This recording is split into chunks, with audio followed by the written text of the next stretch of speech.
Fahasoavan'i Jesosy Kristy Tompo, ny fitiavan'Andriamanitra ray ary ny firaisana amin'ny Fanahy Masina. Amen.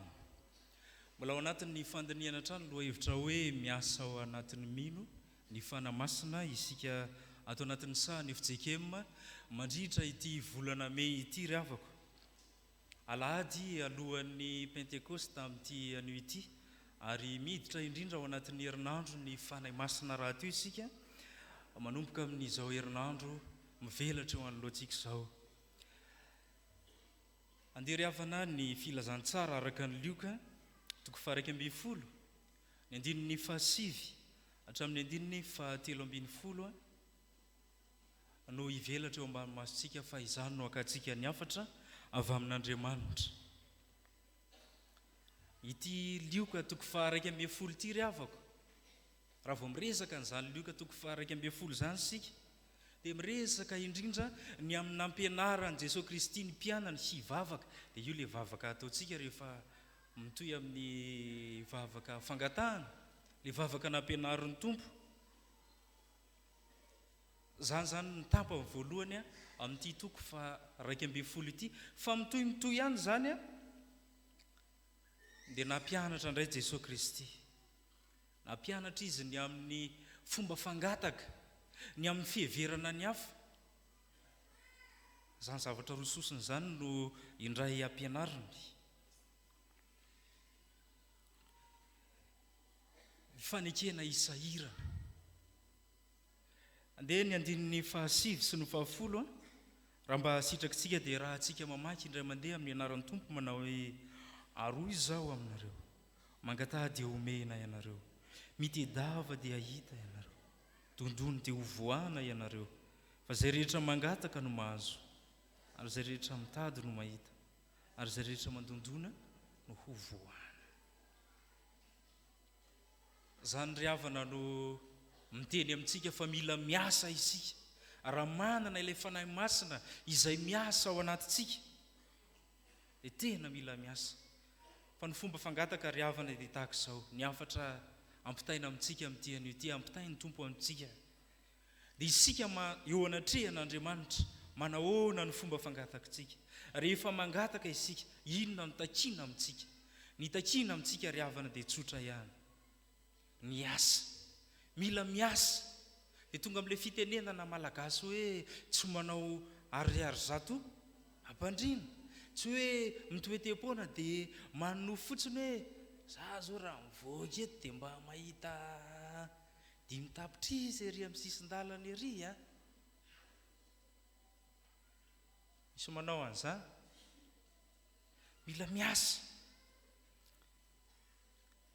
Ilay ohatra ny tenenin' Jesosy Kristy raha mijerytsika eo amin'ny andininy 5 hatramin'ny andininy 9 miresaka ny amin'ny fisahirana ny olombelona samy olombelona.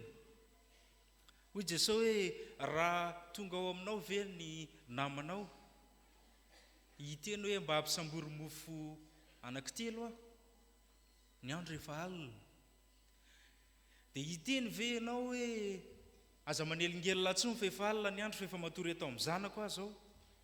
Hoy Jesosy hoe tsia, mety hitsangana ihany ianao hanome na dia noho ny fitarainany ihany aza. Dia hitodiantsika manokana ilay rahalahy nangataka, zany fisahiranana ry havako. Tsy hoe alina ny andro dia nisy vahiny tao aminy dia hozy fotsiny hoe allo tonga amin'le fotoana ho an'ny ankizy tanora teo hoe ahoana moa le tantara kely teo? Anao ny ianao tsy nanao an'izany izy, ary tsy nanao an'izany ihany koa le nangatahana an'le mofo hoe anao ny ianao fa tsy problème ako zany. Misy any antsika ry havana manao an'izany eny amin'ny fiainana eny, fa tsy hidirasika lalina fa ty amin'le mangataka. Mila miasa isika ry havako, mila misahirana, manaiky hisahirana. Ary zany le Fanahy Masina avelan'ny Tompo hiasa ao anatintsika, ao anatintsika mino, ahatonga antsika hiasa, ahatonga antsika hihetsika, satria ilay fanahy mahery sy fitiavana ary fahononan-tena, fa tsy hoe fanahy ny akamoana. Miasa ao anatintsika io Fanahy Masina io, miasa ry havana, miasa, fa efa miasa aminao Andriamanitra. Ohatra hoe ny mpianatra zao analabaka efa ho avy ny baka ho avy ny 𝗔𝗦𝗞𝗢𝗡𝗢 sy ny 𝗏𝗶𝘁 mila misahirana mifo maraina mandeha mikrosy maraina fa tsy hoe 𝗏𝗏azo moyenne na ny amin'ny 𝗏𝗏s kanefa maninona matory maraina dia tsy ndray azo ny valalamanatody sy ny fandriana mafana mila miasa ry havako izay mandondona no voana izay mitady no hahita izay mangataka no mahazo analabaka zao ny tanora dia teo afaka baka izy mila miasa mila miaritra ao anatin'izany fa tsy azo ho azy fotsiny ny baka raha tsy misy fiaretana ao ambadika izany tsy hoe amin'ny valy dia matory dia amin'ny enina vao mifo fa tena mila fiaretana izany nefa rehefa avy eo maika hanao fotsiny hoe baka en inona en poche mila miasa ry havako ampiasaina ny teny hoe tsy maintsy zany io miasa sy miaritra io misahirana io ampiasaina ny teny hoe tsy maintsy indraindray aty amin'ny fiangonana rehefa atenenina ny hoe tsy maintsy dia makarirary sofina ny olona ka hoe iza koa nyterenao amin'izany dia ny tenenana azy aty am-piangonana dia hoe zany ny fandaminana dia arahana fa eo amin'ny fiainana andavanandro dia ampiasao mihitsy ny teny hoe tsy maintsy mifo amin'ny efatra fa raha tsy zany tara miditra amin'ny enina sasany any am-piangonana tsy maintsy mandeha amin'ny enina fa raha tsy zany tara mianatra eny akatso miditra amin'ny valo fa raha vao tsy mampiasa ny teny hoe tsy maintsy isika eo amin'ny fiainantsika dia tsy ho tafita ka angataka fotsiny isika tonga ty am-piangonana dia angataka io olan-dava sy vahaolana io ny fatohantsika tsy ariavana rehefa mangataka mila asa mila hetsika avy amintsika tsirairay avy zany indray ingeny ny andehanan'ny olona ty am-piangonana noho ny olana mitranga eo amin'ny fiainany ny andehanan'ny olona ty am-piangonana tsy manana ny 𝗠𝗏𝗢𝗏 izy tsy manana zay hotafiny izy miakatra ny vidim-piainana miakatra ny jirama nefa le jiro aza tapaka foana ny ekolazin'ny ankizy sy ny sisa sy ny sisa zany ny andehanan'ny olona ty am-piangonana tsy ariavako fa miasa ve nefa ianao manoloana zany fa izany rehetra izany dia afaka omeny devoly ianao raha manao paky taminy ianao fa tsy zany ny priorité tsy izany ny tokony ataontsika voalohany fa mikasaka ilay fanjakan'Andriamanitra zany ka manahoana ny fomba fangatakitsika ry havana ampitandremina isika ilay fanahy masina izay nomen'Andriamanitra antsika ilay 𝗟𝗶𝗁𝗡𝗢 𝗏𝗶𝗏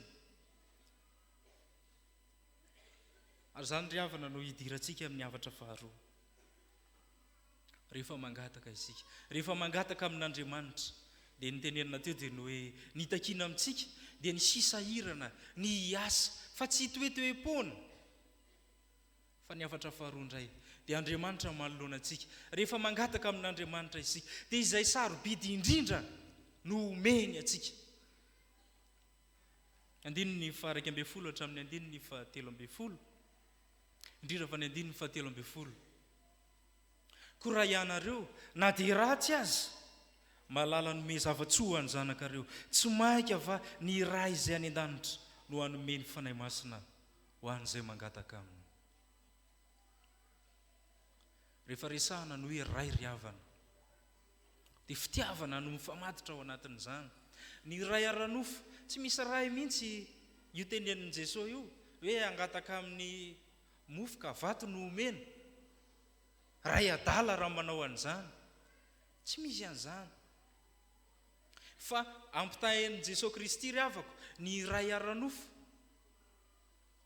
sy ilay Andriamanitra ray ilay be fitiavana sady fitiavana raha teo le sarobidy indrindra no omena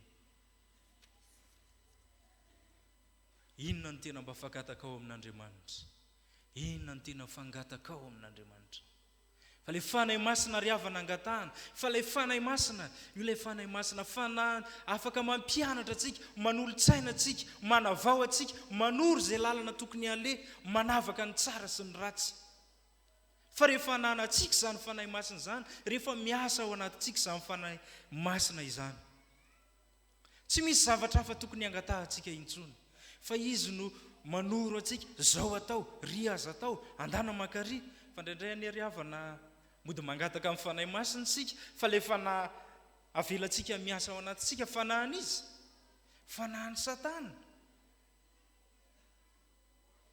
Dia fanahany Satana no henoantsika, ny bitsiky Satana no henoantsika, ny baiko ny ataontsika, ka rehefa Satana no mba mibaiko dia mikely ainy ery sika manota, maika ery sika manao adalana samy hafa. Fa rehefa mba ny fanahy masina no miteny amintsika, andana mba ataovy ry azako ry, dia mampifila isika. Ry havana malala ao amin'ny tompo, miasa ao anatin'ny mino ny fanahy masina, avelanao hiasa ve ny fanahy masina. Ilay fanomezana sarobidy indrindra nomen'Andriamanitra, tsy maika va fanirainareo zay any an-danitra. Ilay ray tsara indrindra no anomenareo ny fanahy masina, raha mangataka amin'ny ianareo. Jesosy tsy niteny hoe tsy maika va fa nirainareo zay any an-danitra no anome zava-tsoa kokoa anareo, no le mofo sy le sy ny sisa zany, fa avy hatrany dia le fanahy masina no teneny. Zany midika fa fanaperana ry havako io fanahy masina io. Indray ataon'ny olona tsinitsinina io, ho avy zao ny herinandro ny fanahy masina. Ary mahatsikaritra tsika atao amin'ny 𝗡𝗁𝗏 mazava misy zany raha malala na nisan'ny olona tonga mivavaka amin'ny herinandro masina sy ny herinandro ny fanahy masina aza dia samy hafa. Marina zany sa tsy marina? Marina zany. Indraindray asiantsika degré an'io tantara ny famonjena io, hoe rehefa herinandro masina ihany any tena tonga mivavaka, ary ao anatin'le herinandro masina aza rehefa tsy alaka misy masina, enjana ihany. Tsy tsaroan'ny olona akory hoe herinandro masina, herinandro ny fanahy masina. Fa rehefa mba ozy Satana hoe ary misy kabaret, andanin'ny olona vola amin'karena, tsy tsaroany intsony hoe tsisy miandry any amin'ny tranony. Fa rehefa ho avy ny herinandro ny fanahy masina dia ka ny trano tsisy miandry, ny sécurité mamay be, so misy manendaka amin'ny lelakelan-trano.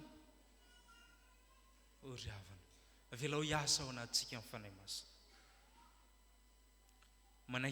manaiky hiasana. Ary zany ry havana no antso atsika, aoka anaiky hiasany ny fanahy masina isika rehetra, mba ahazoantsika manatanteraka izay sitrapon'Andriamanitra tia ny iainantsika mandritra ny androm-piainantsika.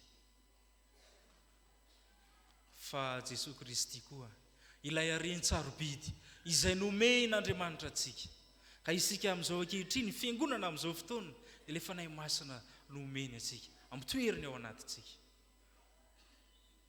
Ianao mba ahoana manoloana zany? Ambara taminao ary tamin'ity anio ity.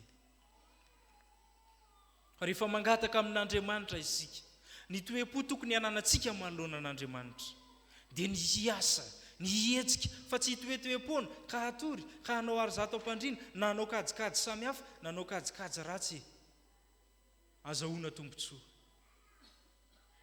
Fa rehefa mangataka amin'Andriamanitra koa ianao, dia tsy tahaka amin'ny fanomen'ny olombelona ny fanomezan'Andriamanitra, ka hoe zay ambokambony any amin'ilay olona no omena, ay aloha ty nomeko azy, zany ny an'Andriamanitra. Fa rehefa mangataka amin'Andriamanitra ianao,